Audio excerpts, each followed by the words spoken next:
Hour 2 Overdrive continues, brought to you by FanDuel, bringing you everything from the opening line to the final score. Bryan Hayes, the O-Dog, Jeff O'Neill, Jamie Noodles McLennan.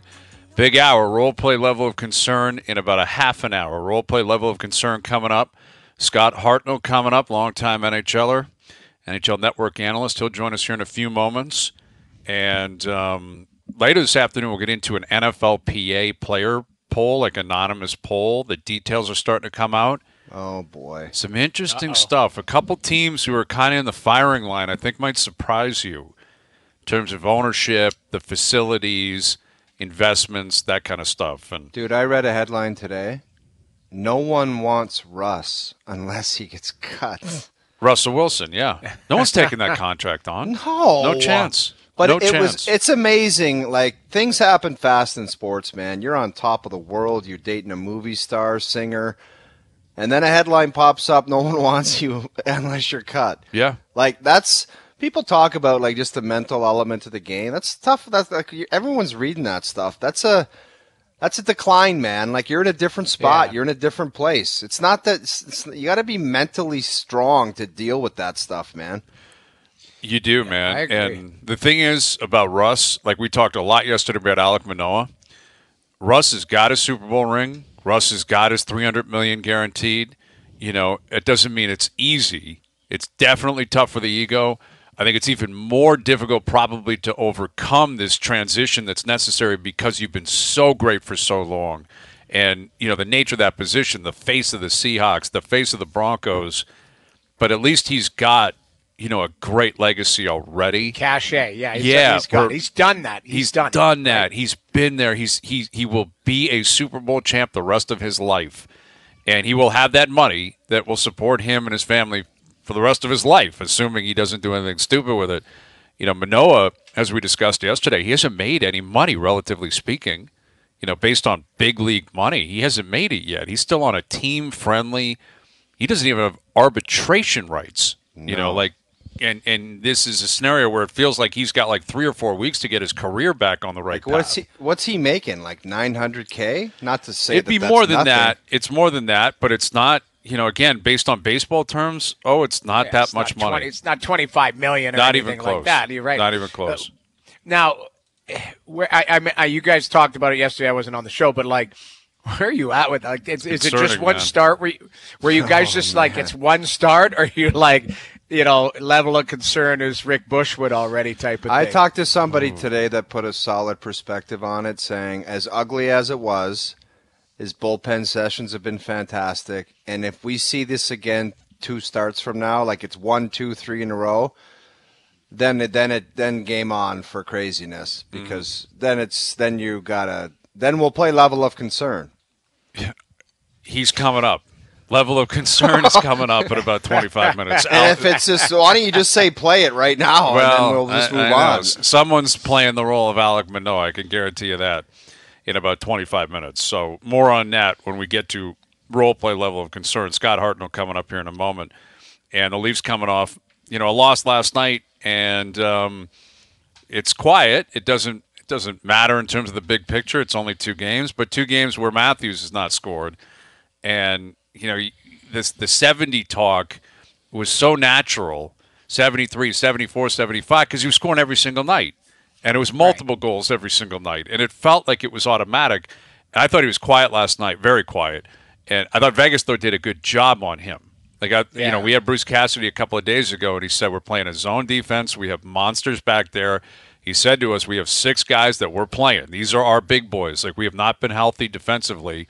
Aiden Hill has had his number because it wasn't Hill that he scored against last Thursday, right? They had pulled Hill at that point. But they did a good job of frustrating him and keeping him to the outside. And, you know, that's not going to happen often. But 2 games in a row, all of a sudden it goes from, you know, 73, 74 to like, okay, 70, 68. You know, you go 2 or 3 games without a goal, and it changes the whole perception of what is possible just based on the nature of the Mav. It does until he has a 2-goal night or another hat trick, and then you're like, okay, hat now he's Thursday back night's coming, and it's like, it's all good here. Then he's back on pace. But you're right. Like that's going to fluctuate right down the stretch. The one thing I got from last night was watching that D. Like that Vegas D, like you're right. Like Bruce Cassidy was on with us the day before, 2 days before, and he goes, like we're missing 5 forwards, we're missing 5 of our regulars, but we got our D. Like that D's a serious D. I thought they did a really good job on the Leafs last night. Really good. Like their big boys played on the back end. That's how they won their Stanley Cup. Like obviously Marchessault was really good, Stone was good, Eichel was good. They have very good forwards. You have to win a cup. But they were winning a lot of 2-1 games. 3-2 games, and they were going into Edmonton and saying, I don't care who you think you are, you're not getting through here. And they're monsters back there. They're big boys, and they protect the house. And when in doubt, Adin Hill, his numbers have been spectacular all year, and they were good again last night. Here is a longtime NHLer, NHL Network analyst, does a lot of analyst work down in Philly. Here's Scott Hartnell joining us here on the Maple Toyota Hotline. How you doing, Scott? Good. How you doing, fellas? We're doing well, man. We're just, talking about that Vegas defense last night, and you were in a lot of wars in your career in terms of the playoffs, and I'm sure you have a large respect for a six-pack of defensemen that are just monsters and protecting the house and how tough it can be to get through and break through and have success. Yeah, and they're mean in Vegas too, right? And I just heard you say that never bet against the house in Vegas. The house always wins, right? Mm-hmm. They're just big. They're big boys. They got long sticks. They kill plays. They take time and space away. Like how big they are. They're very mobile as well. And it seems like they, since Cassidy came over there from Boston, they've just bought into this like kind of defense first, and then we're going to get our chances. And you look who's scoring the goals. It's Marchessault and Carlson again when a couple of their big boys are out. So Barbashev as well. So it's pretty amazing what they've done in 5-6 years there in Vegas, and how they still just be so competitive every year. Yeah, no kidding, man. I think they hit, I want to say, did they hit like 300 wins last night as a franchise? Fastest ever to 3. That's sickening, man. That really is sickening that Vegas is alive and they're winning cups and going to cup finals. And, we started that conversation with the Matthews chat. He's gone 2 games now without a goal, which for him is a slump, considering how well he's played all year.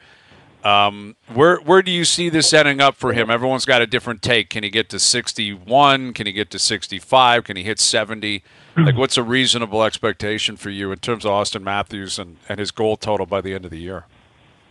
Well, I hate to answer that question like this, but I could care less really. As long and if I'm cheering for Toronto Maple Leafs, I could care less if he gets to 100. As long as you're in the playoffs and the team is playing good, right? You guys are. I shouldn't say you guys, but it's the Matthews watch, and I get it. It's cool to watch him score, but at the same time, you want the team playing really well to win a run, not just around and be happy, right? You want the team to make a run. I think it'd be great for hockey and everywhere if the Maple Leafs make a long run and heck win a Stanley Cup. I can't believe I just said that, but if I was gonna answer your question, 70 would be awesome for him to get there. No one in a long time has been like close, right? So it'd be pretty neat actually. Scotty, watching the Leafs the last couple of weeks, they've been impressive, picking up road victories against quality teams. Have you seen enough from that to think it could be any different, or you still have question marks? The last couple of years, right, they've kind of cruised in the last month of the season where they're like, whatever, we're going to get our second spot, have home ice the first round, or whatever it was. But I want them to kind of be battling for a higher position or battle with that wild card, right? Or even get put into the Metro's position if they end up going that route, right? So it'll be interesting to see what happens with their position, right, and how they're playing. So these games that they have to win, must-win games against the Atlantic Division opponents, things like that.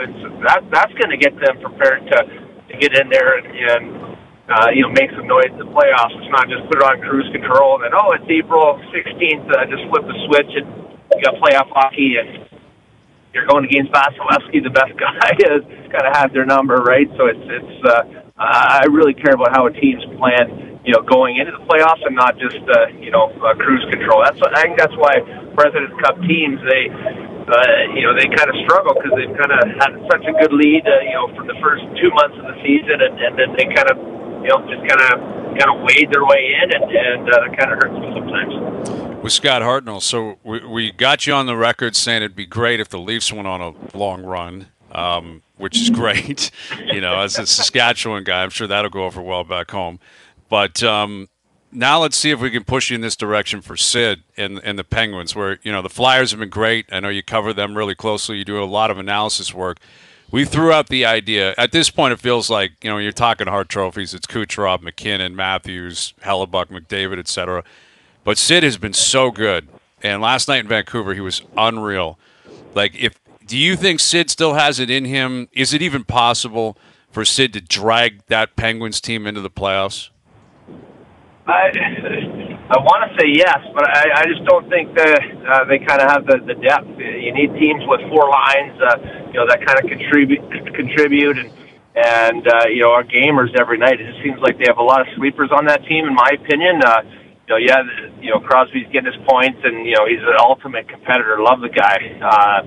But I think they're a little bit too far out. I think the teams ahead of them are all playing some good hockey right now as well. So you got to leapfrog 4 teams to get in. I know it's maybe 8 points or something like that, but it's doable. Don't get me wrong, but I think they might run out of runway. I think. You talk about sleeper teams. Is there anybody in the league that isn't getting enough focus as being maybe a really good team that could maybe make some noise in the playoffs, or have a deep run? Well, you can't count on Florida. I know they're not that sneaky. They're at the top of the Atlantic, right? And how well they've been playing defensively, keeping the low-scoring games. They're not giving up many goals.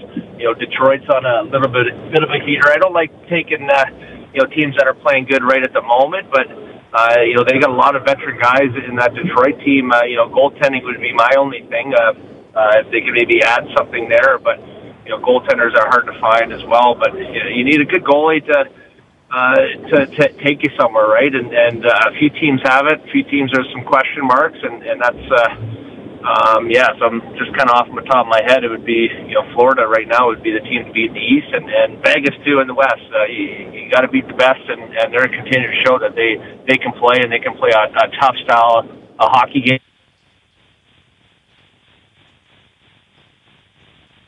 Yeah, I think we lost him. All right. So. I wasn't sure there. I'm like, are we going to let us? Is he going to get back into the game? But we'll see if we get Scott back on. I was so worried. I'm like, did my ring just I thought die? it was all gone. I was like, is it just being... No, I thought it was his phone, but sometimes it cuts for like a second or two, and then you're like, Anyway, we'll see if we can get Scott Hartnell back. Ask him about the Rangers tonight, Rempe tonight. Among other things, including, his Predators. He obviously started his career there. We started the show talking about it. They outshot Ottawa 20-0 in the third period last night. I think that team's going to – go ahead. Yeah, Nashville's going to be a good team. Is that what you're about to say? I hear you. I think they're a playoff team. I think they're going to make that. They're going to get that last spot. I think they've won 6 in a row, and that Yossi is. It depends on if they end up trading somebody on the back. If they trade Yossi Saros, then it's all bets off. But I think that Nashville team will be a playoff team. Well, again, in the third period, they would look like the '85 Oilers. Based on what Ottawa was bringing to the table last night. You outshoot a team 20-0. That's absurd. Scott Hartnell's back with us. You got us, Scott? Yep. Sorry about that. Yeah, no problem. We're talking about your former team down in Nashville skunking the Sens last night, 20-0 shots on goal in the third period. Have you ever experienced anything like that on either side in your career? No, definitely not 20-0. No, I know that I've been skunked to maybe one. I guess not skunked, but one shot a period of the game, and the coach would have our take our heads off after that period, or after the game if it was in the third period. But the Preds have been playing some great hockey, and I was just on NHL Network talking about it, and it's funny, the 9-2 shellacking from Dallas, 8-10 days ago, and then the U2 concert that was canceled by Barry Trotz and Andrew Burnett, the head coach, and a kind of a wake-up call to the group. And, I was just saying that, first-year GM for Trotzy, first-year coach for Brunette, he's still trying to, kind of the meet-and-greet process of who he has there, who's the guys he can count on, leadership group, all that kind of stuff. And And that after that loss, they just had enough of it. Like, oh no, this is going to be. You guys got to earn what you're going to do. You can't just kind of go to these concerts and live the private playing life and go to these cool events that you're not playing the way that you should be as a pro, right? And I think the message was sent and the message was received, and now they're on a great heater and playing just some tremendous hockey. Hard to play against too. Line 1 through 4, they got some heavy guys that just kind of know how to play. The turnovers aren't there. They're not playing a lot of defense. Roman Josi, one of the best defensemen in the NHL, is just taking his game the last little while to the next level as well. So I love watching that guy, Josi, the captain, lead these Preds. Hopefully, for my sake anyway, my alma mater, to get to the playoffs and try and make some noise. Scott, you used to fight. What's this kid in New York going to do tonight? Rempe, is there a code with the black eye saying I can't do it tonight, or how do you think this shakes out? Just explain the code a little bit if you could. Yeah. Well, you got a hurt hand. Usually that's a no-no, right? I've done that where kind of sprained my thumb, or you fought a guy a couple days before and your pinky's sore because he caught the side of his head, or jersey got caught in a jersey, and you got to respect that. And black guy is a black guy, but I don't think he can fight 82 games a year. This guy, he's a big kid. He goes to finishes every check. So I love the way this guy's been playing in his first 10 days as an NHLer. But he's got to realize too, he doesn't fight every night, right? And this is a big game for the Rangers to kind of make up for the whoops that they had in Columbus getting beat 4-2. So it's. Rempe, but he's probably an important part of it going forward. But the guys in front of him, the Panarins and the Zibanejad and the Trubas and stuff, those are the guys that need to talk about more other than a fourth-liner. Always appreciate the time, Scott. We'll do it again down the road. Thank you for this. Yeah, thanks, guys. See you. Take care. Scott Hartnell, the NHL Network, who played a long time in the NHL. Yeah, it was. That's why we could keep talking with him. He's a great guest, but you could feel it. It was just going to drop again. Mm-hmm. And that guy was like an 18-year-old to right to 35 or 6 or whatever. He was around forever. Yeah. I'm looking at his draft class because I was looking up his hockey DB. He got drafted in 2000, which was the Rick DiPietro draft. And Hartnell, so I'm going down the list, and he went 6th overall. He played 1,249 games in the league, which is just a great career. And the hard way, too, because he wasn't a fleet skater. Like, he was a guy who worked. And, the joke there, remember he had, I think he did it for charity. It was Hartnell down because he'd always get knocked down or run people over. But, God, he had a year, I think he scored 38, if you have it in front of you. Yeah, he did. 37 his career year. He had 30. That was in 2011, 2012 in Philly. He 37 goals, 67 points. He basically played 82 games every year, almost every year. He played all the time. Like, he obviously had injuries, but that's a gamer, man. He had a run when he got to Philly where it was 80 games, 82, 81, 82, 82. Basically like scoring goals and fighting. It was 30 goals, 24 fighting, goals, hitting, 37, played for keeps, hitting, that guy. Just playing for keeps. And, I was looking at his draft year in 2000, and when I saw 1,249, I'm like, I would guess that's probably the most games played by anyone in his draft year.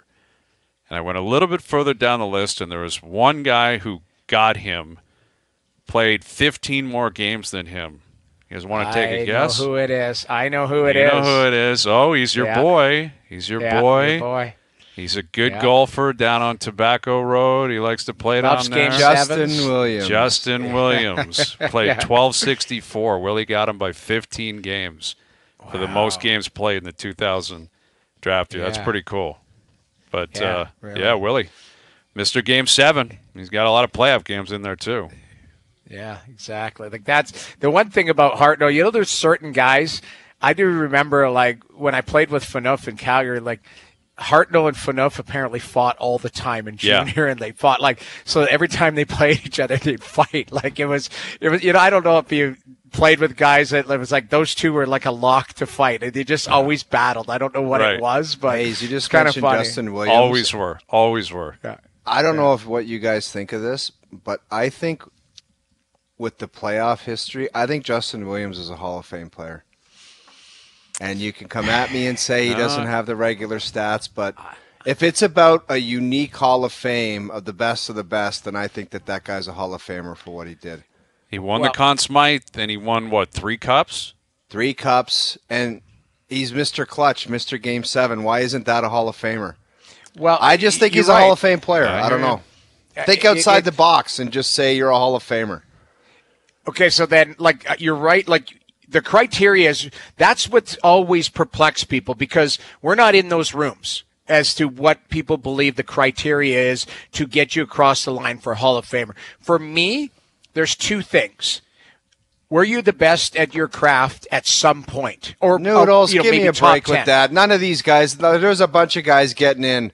Listen, Alfie, we love Alfie. He was never considered the best right winger in the game. No, he was just a great I'm player. not saying one of them, and the other thing were you considered a special player. For me, because Jerome McGinley didn't win a Stanley Cup, but that guy was special. And it's not about cups and stuff, because you can make the argument, could Claude Lemieux be a Hall of Famer? He was a gamer in the playoffs, man. Claude playoff performances were wild. That's kind of where, because you're right, I don't know what the criteria is. It just, that's where you could make the argument all day long but I always looked at it we played and know Eric Lindros. That guy was special. He was an absolute Happy beast. birthday, Big E, by the way. Happy birthday. Yeah? There you go, Big E. I love it. But there was players, Pavel Bure, was that guy was scary and special. There were certain guys that were just on another. But when you start to get into the debatable stuff, I agree. Justin Williams, that guy, you knew at the most critical times he was going to deliver. So there's your argument for him. Is he special? Well, he's special at the biggest times. That would be my argument for Willie. Which is just an incredible right award. I mean, I think it'd be an interesting question. Would that be the award if you could choose one that you'd win? Because you'd also understand if you won it, then you won the cup too, right? Outside of a J.S. Shiger, Ron Hextall scenario, it's if you guarantee me a Conn Smythe, then that also means I'm guaranteed a Stanley Cup. I'd take that probably over a Hart, or a Hart Trophy would be incredible. The idea that you're the best player period in the game that year is just an amazing award. But the Conn Smythe, that means for 2 months when it really mattered, you were the last guy standing, saying I was the best thing going for 2 months. What? That's pretty good, man. We could play a game here, because this actually would be pretty good, because it would just be our little. Because, you just brought something up. I'm actually, I'm going to talk about Mika Kiprusoff this weekend. They're retiring his jersey in Calgary, right? In my opinion, he's a Hall of Famer, because I think he, for a time he was one of the best goaltenders on the planet. Oh, he can go in, Noodles, but he ain't going in ahead of Cujo. They better get him in first, because then it just. But that's my point. It's arguably, but Kiprusoff was special. Played 70 games, 7 years in a row. We should have a list of guys who we would believe, because maybe Willie, Cujo would be on my list. There's guys like that where it's Keith Kachuk, I would love to. Jeremy Roenick, yeah. Those guys are, for me, it would be kind of neat. If we could do a snake draft of who we would put in, our personal choices, not the Hall or whatever. Because you're making a case for Willie. I would love to make a case for Kiprusoff. Yeah, I thought he was that good. Listen, and you guys, they're your teammates. You're really close with both guys. Yeah, we're biased. I'm biased. There is a part of that where it's at some point, it needs to be more objective. I think when it comes to actually having a Hall vote. Yet we're dealing with humans that these people that do have connections to different players and different teams, and do have a different slant when it comes to generations or a position a certain guy plays or whatever it might be. But, anyway, Scott Hartnell, we appreciate him joining us.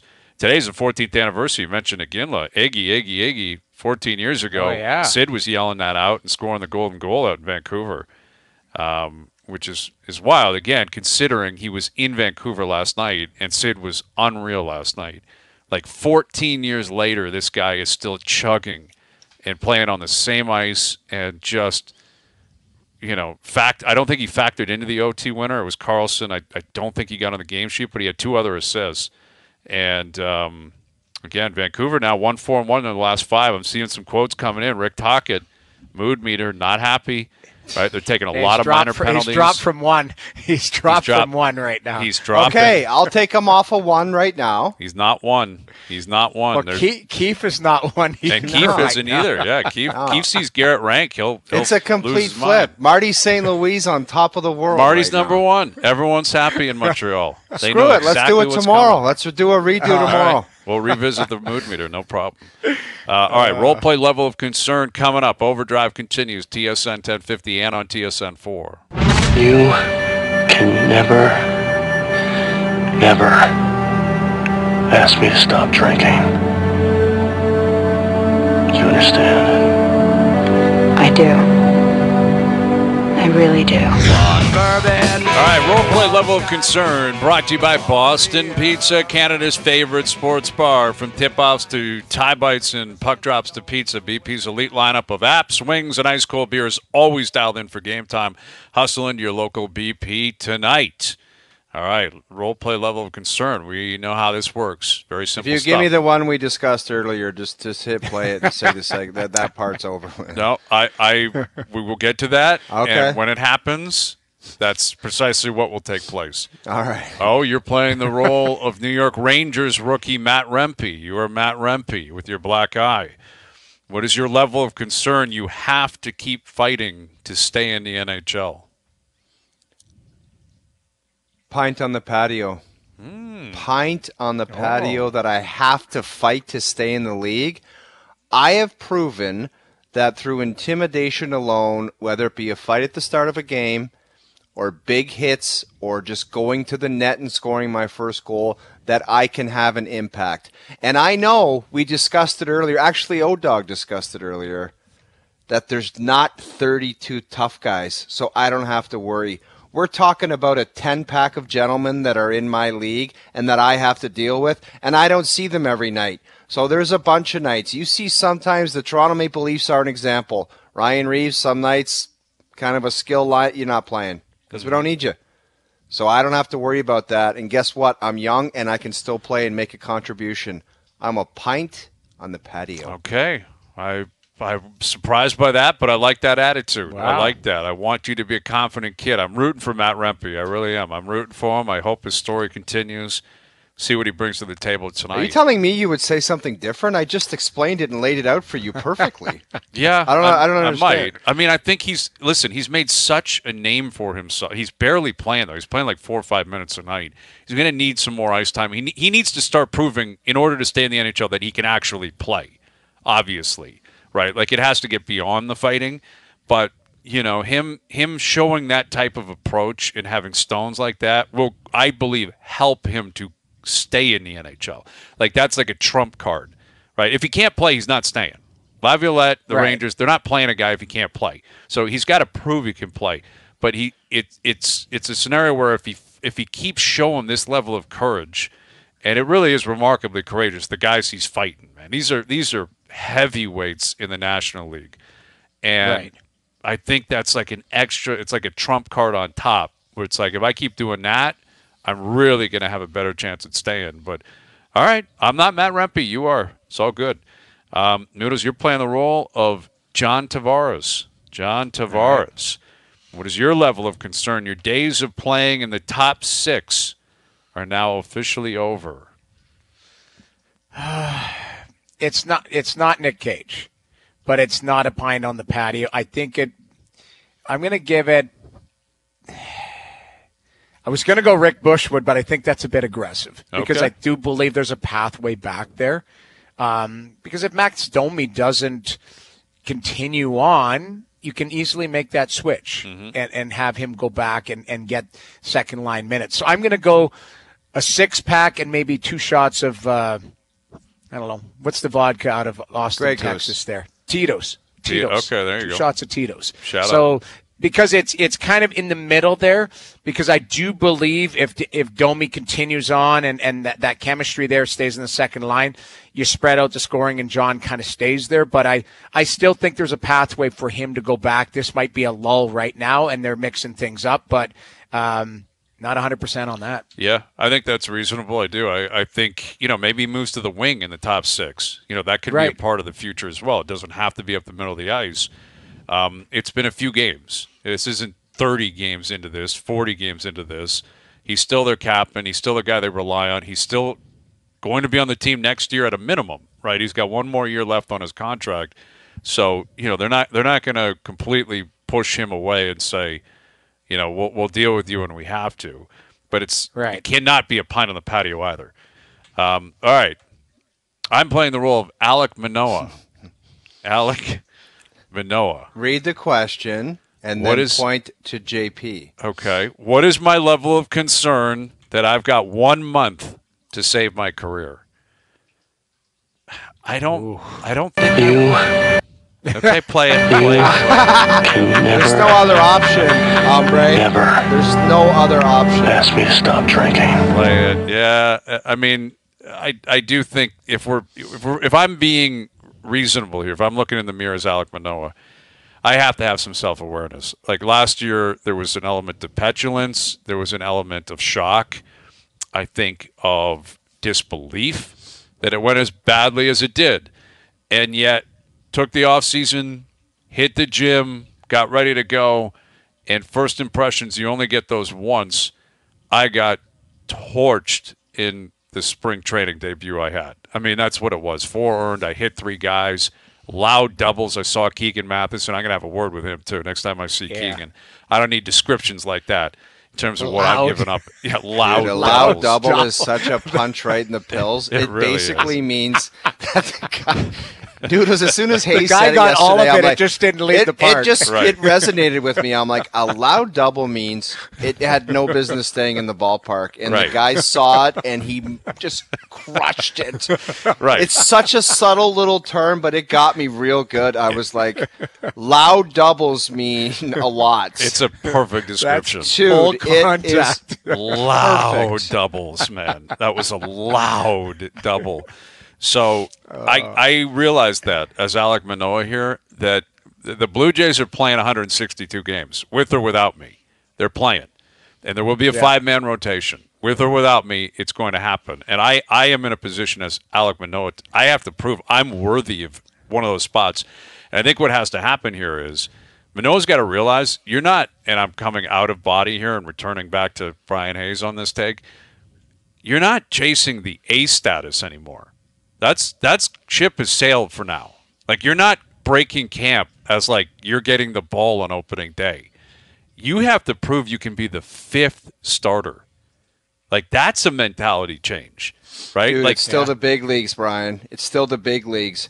And you cannot go up in that league and start wheeling the ball around like that. I understand that. We just talked about loud doubles. I don't care if you're the 7th starter. You throw it around like that, you don't last in that league, man. No, I get it. But again, I guess what I'm saying is, like, the previous 2 years, it doesn't matter because it's a thing of the past. This guy showed up to camp, and it's like, that's your ace. That's your opening day starter. That's your guy. And it's still the same player, but he's not chasing that same goal. He may be thinking that in the back of his mind, but I feel like that would be in his best interest to wipe that out, man. Be thinking, can I give you 30 starts at like a 4.5 ERA? I'd take it. That means you're in the majors again and you're performing and you're actually a player. Like, the idea of him, being top 10 Cy Young and being an ace, that just seems so distant. And yesterday certainly didn't help. All right, you're playing the role of Live Golf, your boy Greg Norman, who all of a sudden, Greg's so courteous now, right?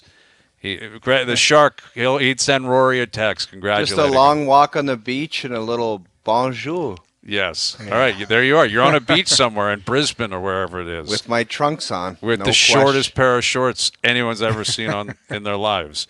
Yes. What is your level of concern that Anthony Kim is going to slash it around and make your tour look like a complete joke for inviting him? No, I'm not concerned about that. Because I've got my man Bubba Watson, Lee Westwood, Ian Poulter. They are chopping broccoli out here, and they don't do squat. So Anthony Kim is the least of my concerns. He's a name. He hasn't been around for 10 years. I don't even know what the hell his deal was. He had some insurance thing where he collected the money, but he could not play on tour anymore. That was the deal he made with the devil. It was like, here's 10 sheets I think they gave him. Right. You cannot tee it up on tour for 10 years. And he took it. Yeah. And probably at the time it was a wise decision, man. Yeah. I mean, but he's a name, and this is not the tour where you're basically judged on individual performances, man. It's like team wins, you're just a part of it, and you're a name. So I'm not concerned at all. Once again, for the second straight time on this segment, a pint on the patio, Gregory. Wild. Wow.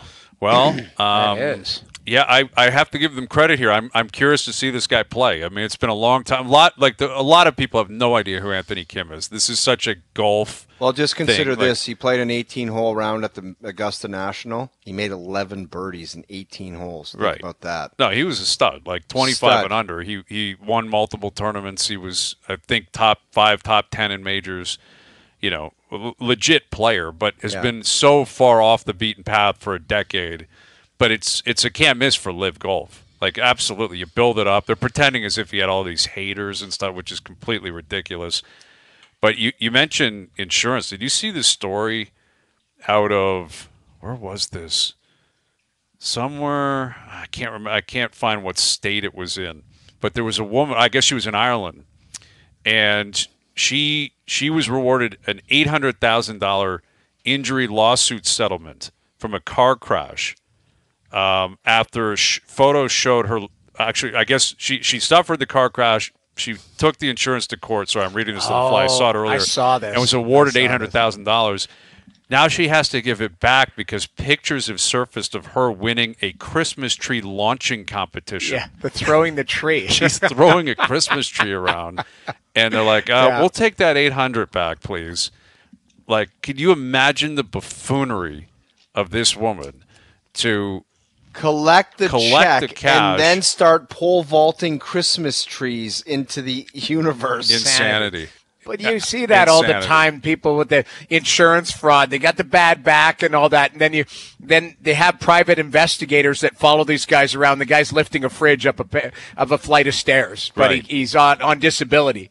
You know, like you see that all the time. But yeah, I don't know if I felt bad for her. It's just idiocy. Because I know. Listen, I'm not shedding tears for the insurance companies. Don't get me wrong. I'd prefer she kept the money, but it's a scenario where you're like, you know, these all these companies, they're hawks. They're following you, waiting to see you basically prove yourself that you're actually not dealing with a disability. And it's tough to argue that the car crash is causing you that much problem, that many concerns, when you're launching Christmas trees at a competition. You know, like there's a picture. You have to do me a favor, though. You cannot describe an event. Joe from the Bridge, JP, I need viz of this type of contest. Okay, because we'll find it. I've never heard of it. Yeah. Like, I thought you were going to say playing ice hockey with her friends.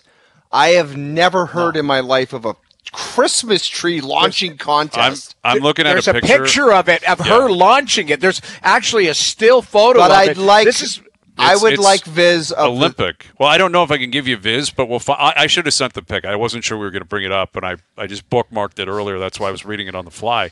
Her name's Kamila Grabska. She's 36, and I mean, her form is brilliant. She is throwing this tree as if she's a gladiator. I mean, it's unbelievable. Yeah. So this contest, I would imagine, happens around January 15th when everyone's getting rid of their trees. Exactly. In Ireland. She signed up. Yeah, she signed up, and she won it. And there's a picture of her, like, holding a plaque. Like, she's really proud of herself. Well, here's the thing. If you're on disability and that, like, this is the other thing too. Social media, like, somebody snaps a photo of that. You're like, these insurance companies, they're combing social media too to see what these people are up to, and that you come across that, like, they post the winner and they post her actually launching a giant tree through the air. Like, it's hard to argue. There it is. Look at that launch, dude. Oh my God, that is like Olympic form. That's epic. And she just put $800,000 in her jeans for a car accident. Yep. And then obviously argued she couldn't do her job anymore, couldn't live a normal life, and meanwhile, I blame her friends. Christmas Every trees. situation like this, what I do is I blame friends, because she had to tell somebody, one of her friends, after she put the money in her jeans and said, I'm going to go launch Christmas trees in a contest, how one of her friends didn't say, maybe you shouldn't be doing that. I know. Like Hazy, if that's you and me or Noodles, and you said, oh, dog, I can't talk right now, and you just threw $800 or $1 million in your pants for a car accident for insurance, and you said you were going to throw trees down in Whitby, I would say you can't go. Yeah. What are you thinking? It's silly. It's just a complete lack of self-awareness. And I would assume, because it happened, I guess, in 2017, the injury, it probably took her years to actually get the money, but she probably is thinking, I'm out of the clear. It's done now. I'm gone. And these insurance companies, nothing's out of the clear. They'll be waiting for you the rest of your life. You do a cannonball into a pool. They're like, we got you. You're good. Yeah. You're fine. You can go back to work. But Greasy. You see stories like that all online all the time. There was one I saw like on Instagram or whatever, scrolling through. It was a guy in a wheelchair said he was paralyzed or something, and then the guard from the court came up and scared him from behind, and he jumped out of the chair. No and way. They were like, yeah, it was. Case the guy had like a dismissed. mask on. Yeah, like case dismissed. The guy's like, no, you're not. You just ran away, like literally. Well, just a jumped little up out of the tidbit for chair. people. That If you one's tell your tough. work that you're injured and you can't go in for a substantial amount of time, there's a good chance somebody will be tagging you and following you around to see what the hell you're up to. Yeah. So if you want to go play football and toss Christmas trees around, you're going to get busted. Well, Right. You remember Vladimir Malikov? Malikov Yeah, had he that was knee skiing injury, and up in and he was Montreal. Tremblant or something. Just absolutely shredding the hills in Tremblant. Can you imagine an executive with the team going up the lift and seeing a guy in a Malakoff jersey, but it was actually him just shredding it like Right. Steve Podborski down the hill? On a black diamond. Just No absolutely. bucket, no helmet either. Dude, I'll tell you what, I didn't get into it. The bunny hills at major resorts, there isn't a reality show on just the bunny hill at a major resort, because the stuff you see there is wild. Like you got wild. parents teaching kids that can't ski, and there's just torpedoes Something coming going down on. that, and it's Crazy, man. buddy. You should have told me, because I would have set you up at Osler. That's the No, place you no, learn how to. no, That's where you bring your kids to learn how to No, ski. no. We all had a you good get time. a friend that knows that place, and you're dialed in. Yeah, well, maybe next time. But we were up there, Love Blue. It was great. I'm just saying. I mean, it was. I saw some stuff going on. I'm like, talk about friends.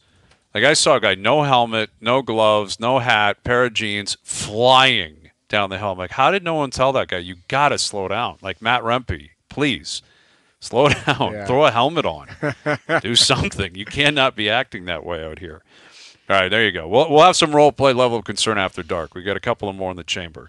Role play level of concern brought to you by Boston Pizza, Canada's favorite sports bar. From tip-offs to tie bites and puck drops to pizza, BP's elite lineup of apps, wings, and ice-cold beers, always dialed in for game time. Hustle into your local BP tonight. I'm guessing Boston Pizza on front, rocking. Raptors, Mavs tonight.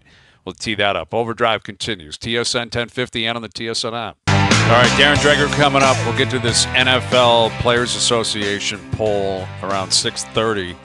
Raptors going for 4 in a row tonight with Luka in town. Luka's birthday today. Eric Lindros and Luka Doncic, not bad, sharing a birthday today. And sharing a birthday with a golden goal by Sid back in 2010. And tomorrow's a leap year. Tomorrow's a leap day, I guess. Leap year. Yeah. But It's weird, man. I don't even know what the hell that is, but the 29th of Feb. By the way, the weather today, craziest. I was in shorts and a T-shirt, and 10 minutes later, it was like I was in Edmonton in the middle of February. I know. It was bizarre. insane. It was bizarre. I had the same experience. I went out, late morning. It was 13, 14 and sunny. It was beautiful out. And, went to the gym. I ran out. I grabbed some groceries. And then by the time I got home, you could feel a storm coming. And the worst thing was it was recycling day today. So everyone's got the recycle and the wind. There's so much wind. There's Can't garbage even imagine. everywhere. It's all over the street. And what you get is a game of chicken now with all the neighbors. It's like, well, that's not mine. I'm not picking that up. I'm a corner lot too. It's like a suction. Like I probably have 15 different houses worth of their recycling all over my front yard. I'm gonna have to go pick it up tonight. And it's because it's my property. What am I gonna do? Just sit there and say, you come pick up your box of cookies that fell out of your Blue box, they're not going to do that. Wouldn't hurt you to send an email saying, there's garbage on my property that's yours, so maybe make it this. I'm serious. Well, I know, but hey, how would I know? Again, how would I know who it belongs to? But you're buddies with everybody. Send a group text saying, guys, check the lawns. All your garbage is all over the place. Let's do a group cleanup effort, and then you don't go out because you're. How would you respond to that? How would you respond to one of your neighbors saying, "Meet me out in 15 for a team cleanup on my lawn"?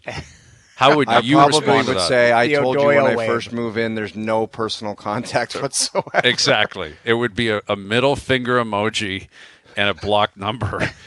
That's You think I would do that for a group cleanup mission? What are we even talking about here? Do you think it's reasonable to ask neighbors for a group cleanup on my lawn? And then if it's a pigsty, why not? I understand it, but what's the reciprocal? What the next week something goes on over there, snow blows their way. Do I have to go over and shovel because they were on the bad side of a wind? That's what it is. It's wind. They didn't personally kick over their blue boxes. The wind blew it over, and you got to have great neighbors like mine. Robbie, if mine's full and it's about to tip over, I say, Robbie, can I? You yours is empty. Can I throw some stuff in there? Not a problem. Thank you, Robbie. Just make sure once the blue bin is collected, make sure that you bring it into your garage and don't leave it out there for 3 days. That's what's happened. I've noticed that with my neighbors. That does happen sometimes. a lot. The guy that's going away, he puts it out on Sunday. It gets picked up on Wednesday. Dude, no one is more fired up to put their blue bins and garbage bins out to get, it's Tuesday morning, Sunday afternoon. Let's get that garbage. Let's get everything out. It's a race. Just relax. It's a race to get it out Everyone there. relax. Yeah. All right, final hour coming up. OverDrive continues. TSN 1050, soon to be up on TSN 2.